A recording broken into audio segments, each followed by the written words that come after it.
US war in Afghanistan is the longest in American history. It has surpassed 17 years. Despite this, violence has been on the rise. The United Nations says this year has been the deadliest for civilians.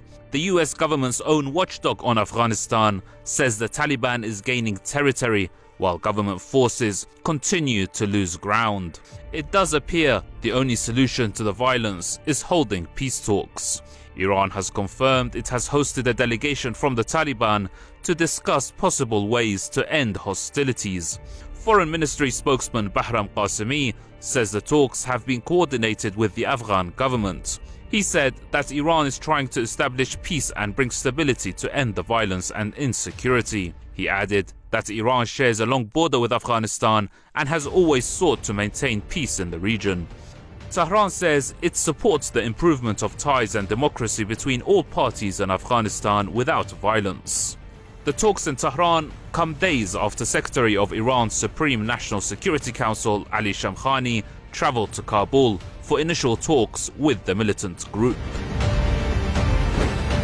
I definitely think that it will do help to some degree. I mean, there's a great deal of contestment between both the government of Afghanistan and the Taliban, both of them claiming to be the legitimate leadership of the country. And I think that at least a process where there's dialogue, where both sides are getting together to express the contrasting ideas they have about the future of Afghanistan, is at least one positive step in the right direction. The United States is widely blamed for creating the insecurity in Afghanistan and contributing to the rise of terror groups there. Many say it can no longer play the role of peacemaker in the country. The Taliban want American forces out to end the bloodshed. It also has a problem with Afghanistan's government. This mainly revolves around the fact that the group believes the government takes orders from Washington.